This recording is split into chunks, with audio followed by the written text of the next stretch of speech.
నా ప్రియమైన దేవుని బిడ్డలారా, ఏదైనా పరిస్థితి బాగాలేనప్పుడు మనం చాలా సార్లు మనుషుల సహాయం కొరకు పరిగెత్తుతూ ఉంటాం.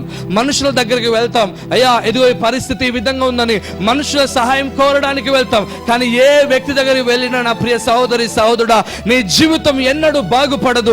ఏ వ్యక్తి నిన్ను ఎన్నడూ బాగుపరచలేడు, ఏ వ్యక్తి నిన్ను కట్టలేడు, ఏ వ్యక్తి నీ కుటుంబాన్ని బాగు చేయలేడు. కానీ నీ బ్రతుకు బాగుపడాలి అంటే, నీ కుటుంబం బాగుపడాలి అంటే, నీ జీవితంలో అసాధ్యమైన కార్యాలు సాధ్యపరచబడాలంటే నీ జీవితాన్ని కట్టేది ఒకరే, ఆయనే ప్రభు అయిన యేసుక్రీస్తు వారు.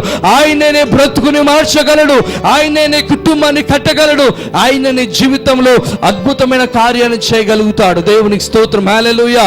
నా ప్రియ సహోదరి సహోదరుడా, కాబట్టి చూడండి, యెహోషాపాతు పైకి మరి 3 రాజ్యాలు అలా దండెత్తి వచ్చినప్పుడు కొందరు చెప్పారు, అయ్యా భయంకరమైన ప్రజలని పైకి వస్తా ఉన్నారు అన్నప్పుడు ఏమి చేయాలో అర్థం కాక దేవుని సన్నిధిలో ప్రార్థన చేసి ఉపవాసాన్ని చాటించి ఆ యూదా దేశంలో అనేకమైన వారందరూ కూడా ఉపవాసం ఉండి దేవుని సన్నిధిలో ప్రార్థన చేస్తా ఉన్నారు. దేవా, మాకైతే బలం లేదు, మాకైతే శక్తి లేదు, కానీ నీవు మా పక్షంలో ఉండాలి అని దేవుని సన్నిధిలో ప్రార్థన చేసి, దేవా మీరే మా దిక్కు అని ప్రార్థన చేస్తా ఉన్నారు. దేవునికి స్తోత్రం, హల్లెలూయా. నా ప్రియ సహోదరి సార్ ఒక మాటను చూపిస్తాను చూడండి.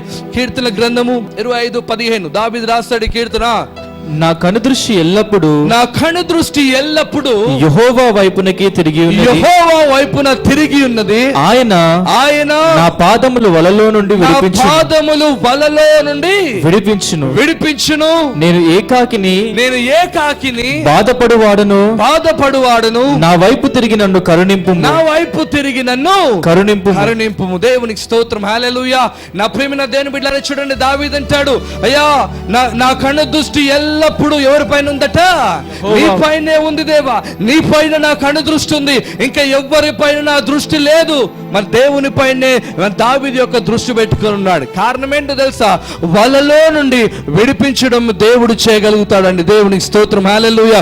ప్రతి విధమైన వల నుండి విడిపించగలుగుతాడు. కనుక దావీదు అంటాడు, దేవా నా కన్ను దృష్టి నీ పైనే ఉంది, నా దృష్టి అంతా నీ పైన ఉంది, నేను నీ పైన ఫోకస్ చేస్తా ఉన్నాను, నీ ఒక్కడివే నన్ను విడిపించగలుగుతావు తప్ప ఇంకా ఎవరు లేరు. అందుకే ఈ కీర్తనలో మొదటి వచనంలో ఒక మాట ఉంటుంది, చదువుతాము. మొదటి వచనం 25 మొదటి వచనం, యెహోవా నీ దిక్కును చూచి నా ఆత్మను ఎత్తుకొనుచున్నాను. దావీదు యొక్క దిక్కు ఎవరు? యేసు ప్రభువారే. దేవుడే దావీదు యొక్క దిక్కు. దావీదు దేవుడు మరి నా దిక్కు అని మరి మనసారా దావీదు ఒప్పుకొని ఆయన వైపు పరిగెత్తుతూ ఉన్నాడు. కనుక ప్రతి విధమైన వలలలో నుండి దేవుడు దావీదును విడిపిస్తూ ఉన్నాడు. దేవునికి స్తోత్రం, హల్లెలూయా. నా ప్రియమైన దేవుని బిడ్డలారా, మరి సమయమున ఒక సాక్ష్యాన్ని నేను మీ ముందు ఉంచాలి. ఇంచుమించు మరి 2005లో ఒక 10 సంవత్సరాల క్రితం 10 years ముందు మరి జరిగిన ఒక సంఘటన గురించి నేను మీతో చెప్పాలి. నా ప్రియమైన దేవుని బిడ్డలారా, మరి ఇతను మరి చాలా భయంకరమైన ఫిట్స్తో బాధపడుతుండేవాడు. చాలా భయంకరమైన ఫిట్స్. ఎక్కడ జాబ్కి వెళ్ళినా మరి అప్పుడు పెయింటింగ్ వర్క్ చేసేవాడు. మరి పెయింటింగ్ వర్క్ కొరకు మరి వెళ్ళినప్పుడు మరి అక్కడ ఫిట్స్ రావడం, పడిపోవడం, మరి అలాగ ఇంటికి రావడం అనేది జరుగుతూ ఉండేది. అయితే ఈ ఫిట్స్ నుండి విడిపించబడడానికి ఎన్ని చేయలేని ప్రయత్నాలు అంటూ లేవండి. అన్ని ప్రయత్నాలు చేస్తాడు. ఎంతమంది వైద్యుల దగ్గరికి వెళ్ళాడు, టాబ్లెట్స్ వాడాడు, మరి నాటు వైద్యం వాడాడు. ఎంతమంది ఎక్కడికి వెళ్తే ఫిట్స్ నుంచి విడిపించబడతారని ఎవరు ఎలా చెప్తే అలా అన్ని స్థలాల్లోనికి వెళ్ళాడు. వెళ్ళి ఫిట్స్ కొరకు ఎన్నో ప్రయత్నాలు చేస్తాడు. కానీ నా ప్రియమైన దేవుని బిడ్డలారా, మరి ఆ ఔషధాలు వాడుతూ ఉన్నాడు, ఆ మందులు వాడుతూ ఉన్నాడు, మరి టాబ్లెట్స్ వాడుతూ ఉన్నాడు. కానీ అతని జీవితంలో మరి బాగు అనేది పడలేదన్నమాట. ప్రతిరోజు ఇంచుమించు 5-6 times, ఒక 5-6 సార్లు ఫిట్స్ తో బాధపడుతుండేవాడు. 5-6 times ఫిట్స్ తో బాధపడుతూ నా ప్రియమైన దేవుని బిడ్డలారా అర్థం కాని పరిస్థితుల్లో ఉండేవాడు. భవిష్యత్తు అర్థం కావట్లేదు, జీవితం అర్థం కావట్లేదు. వీళ్ళ కుటుంబ సభ్యులు మరి ఎన్ని ప్రయత్నాలు చేసినా కానీ అతని జీవితం ఏమాత్రం బాగుపడలే. ప్రతి వైద్యం దగ్గర వెళ్ళాడు, నువ్వు బాగవుతావు అని చెప్పారు, కానీ వైద్యం చేయించుకుంటా ఉన్నాడు, కానీ అతను ఏమాత్రం బాగుపడలే. నా ప్రియమైన దేవుని బిడ్డలారా, మరి ఆ టైంలో మరి ప్రభు ఇతను పట్టుకోవడం జరిగింది. దేవుని మందిరానికి వచ్చాడు. మరి మా దగ్గరకు వచ్చిన తర్వాత కూడా ప్రారంభంలో ఫిట్స్ తో బాధపడుతుండేవాడు. నాకు చాలా బాగా గుర్తుంది. ఒకరోజు మరి మధ్యాహ్నం మరి అతను ఎక్కడైతే జాబ్ చేస్తున్నాడో అతను తీసుకొచ్చి మరి ఫిట్స్ తో బాధపడుతున్నాడని చెప్పేసి మేమున్న ఇంట్లో తీసుకొని రావడం జరిగింది. వచ్చిన తర్వాత మరి స్టెఫెన్ కూర్చున్నాడు. నేను అడుగుతా ఉన్నాను, తమ్ముడు ఏమైందంటే కరెక్ట్ మాట్లాడలేకపోతున్నాడు, అదో రకమైన దాంట్లో ఉండిపోయినాడు, కరెక్ట్ మాట్లాడలేకపోతున్నాడు.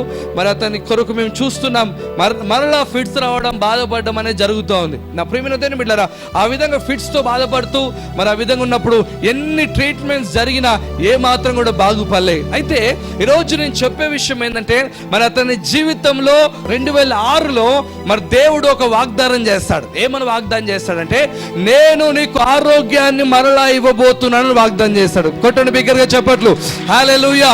నేను నీకు ఆరోగ్యాన్ని ఇవ్వబోతున్నాను దేవుడు వాగ్దానం చేస్తాడు. నా ప్రియమైన దేవుని బిడ్డలారా, ఆ వాగ్దానాన్ని చేతబట్టుకున్న నాటి నుండి నేటికి 9 సంవత్సరాలని, 9 years, 9 సంవత్సరాలు. ఈ 9 సంవత్సరాల్లో ఏ ఒక్క రోజు కూడా ఎప్పుడు ఫిట్స్ అనేది రాలేదు. బిగ్గరగా చెప్పకూడదామా? హల్లెలూయా. చలికాలం వచ్చింది, వానకాలం వచ్చింది. నా ప్రియమైన దేవుని బిడ్డలారా, ఫిట్స్ తో బాధపడితే చలికాలంలో ఫిట్స్ వచ్చేస్తుంది, వర్షంలో తడిస్తే ఫిట్స్ వస్తుంది.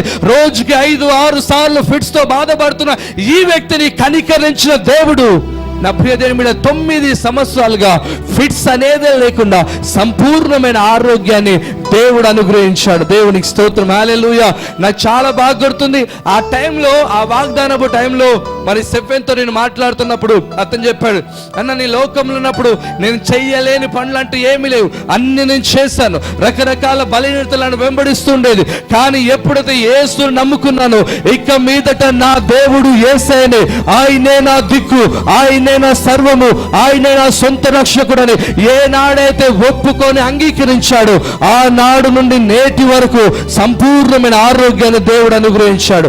దేవునికి మహిమ కలుగును గాక. హల్లెలూయా, హల్లెలూయా. ఇప్పుడు స్టెఫెను దిక్కు ఎవరు చెప్పండి? స్టెఫెను దిక్కు ఎవరు? ప్రభు అయిన యేసుక్రీస్తు వారు. అంతకుముందు వైద్యుల చుట్టూ తిరిగి కాళ్ళు అదిగేంతగా తిరిగాడు, కానీ ఏ వైద్యుడు బాగు చేయలేడు, ఏ డాక్టరు బాగు చేయలేడు, ఏ ఔషధం బాగు చేయలేదు. కానీ యేసు ప్రభు వైపు ఎప్పుడైతే తిరిగాడో ఆయన రక్తము, ఆయన గాయములలో స్వస్థత, మరి తమ్ముడు పైకి రావడం, సంపూర్ణమైన ఆరోగ్యము కలిగి ఉండడం అనేది జరిగింది. దేవునికి స్తోత్రం, హల్లెలూయా. యేసు చేసిన మంచి మేలును బట్టి బిగ్గరగా చప్పట్లు కొట్టి ప్రభువుని స్తుతిద్దామా? దేవుని మహిమ కలుగును గాక. హల్లెలూయా. యేసు ప్రభుని మరి దిక్కుగా పెట్టుకున్నవారు, దేవా నీవే మా దిక్కు, ఇంకా ఈ లోకంలో ఎవరు మాకు లేరు అని ఎవరైతే దేవుని పైన పరిపూర్ణంగా ఆధారపడతారో వారి జీవితంలో ఎన్నో గొప్ప కార్యాలు జరుగుతాయండి. నీవు వారికి తీర్పు తీర్చవా? మా దేవా నీవు వారికి తీర్పు తీర్చవా? మా మీదికి వచ్చి ఈ గొప్ప సైన్యముతో, మా మీదికి వచ్చి గొప్ప సైన్యముతో యుద్ధము చేయుటకు మాకు శక్తి చాలదు, మాకు శక్తి చాలదు. ఏమి చేయుటకును మాకు తోచదు, మాకు తోచడం లేదు. నీవే మాకు దిక్కు అని ప్రార్థన చేసి దిక్కు అని ప్రార్థన చేసెను. దేవునికి స్తోత్రం, హల్లెలూయా. ఏం ప్రార్థన చేస్తారట? నీవే మా దిక్కు అని ప్రార్థన చేస్తారు. నా ప్రియమైన దేవుని బిడ్డలారా, ప్రార్థన చేసిన తర్వాత చూడండి, ఆ కింది వచనాలు చదువుతాము ఇప్పుడు. యెహోవా సెలవిచ్చినదేమనగా, ఈ గొప్ప సైన్యమునకు మీరు భయపడకుడి, జడియకుడి, ఈ యుద్ధము మీరు కాదు దేవుడే జరిగించి. ప్రైజ్ ది లార్డ్, హల్లెలూయా. చూడండి, ఎప్పుడైతే దేవుని పైన ఆధారపడ్డారో ఒక ప్రవక్త ప్రవచిస్తా ఉన్న మాట ఏందో తెలుసా? మీరు ఆ గొప్ప సైన్యమును చూసి ఏం చేయవద్దట? భయపడొద్దు, మీరు కాదు యుద్ధము, యెహోవానే చేయబోతున్నాడు. దేవునికి స్తోత్రం, హల్లెలూయా. శత్రువులను చూస్తే మీకు భయం అవుతుందా? శత్రువులు మీకంటే బలంగా కనబడుతూ ఉన్నారా?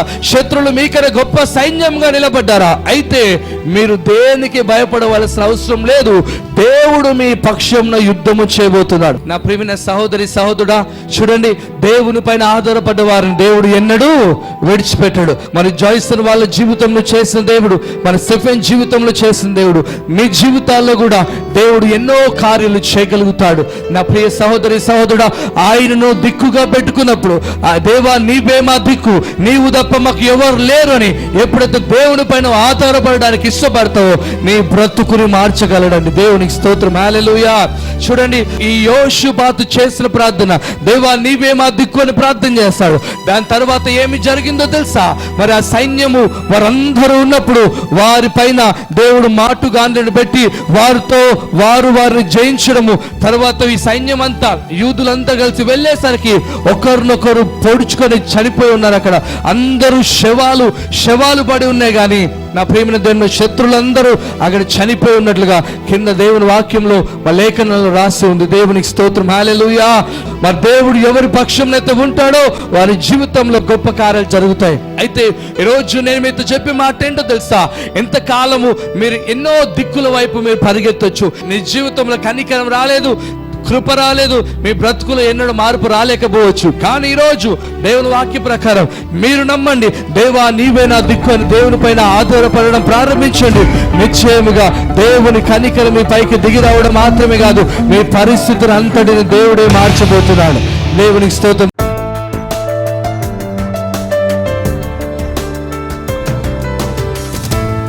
మీ కనికరం నా ప్రభ మీ ప్రజలపైకి వచ్చింది గాక, మీ బిడ్డలపైకి వచ్చింది గాక. దేవా మీ బలమైన వ్యక్తులుగా మీ బిడ్డలు మార్చమని మీ నామములో ప్రార్థిస్తున్నాను.